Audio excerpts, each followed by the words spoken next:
नमस्कार. श्रद्धा संस्कृतीमध्ये आपले खूप खूप स्वागत. भगवद्गीता 12व्या अध्याय स्तोत्रपाठ मालिका पुढील 4 श्लोक. श्लोक 5. क्लेशोऽधिकस्तरस्तेषाम् अव्यक्तासक्तचेतसाम् अव्यक्ता हि गतिर्दुःखं देहवद्भिरवाप्यते. पुन्हा एकदा बघूया.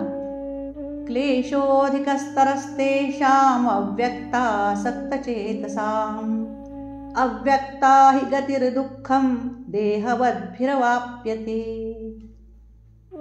अर्थ बघा.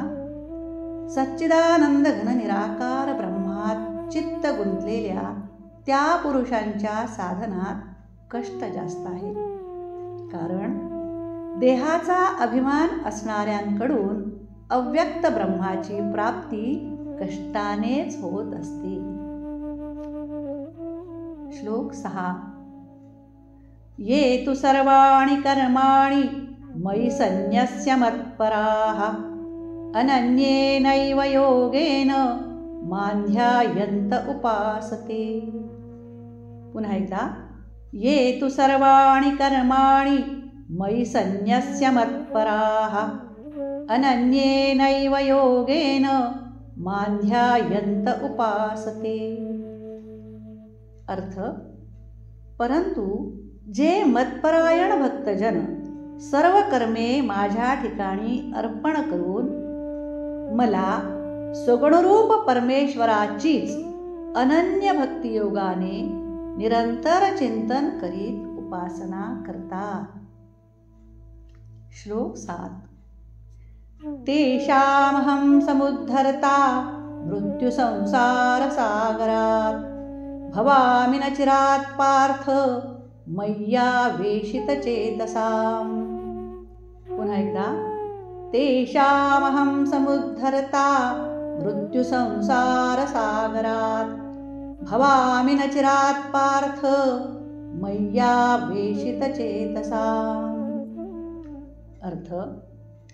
हे पार्था म्हणजे अर्जुना, त्या माझ्यात चित्त गुंतवलेल्या प्रेमी भक्तांचा मी तात्काळ मृत्यूरूप संसार सागरातून उद्धार करणारा होतो. श्लोक 8.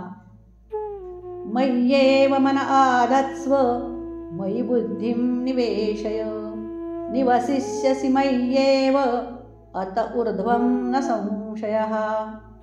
पुन्हा एकदा. मय्येव मन आधत्स्व मयि बुद्धिं निवेशय निवसिष्यसि मय्येव अत ऊर्ध्वं न संशयः.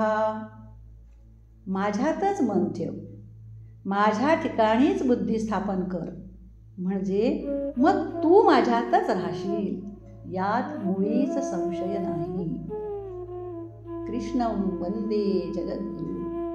पुढील 4 श्लोक पुढच्या भागात.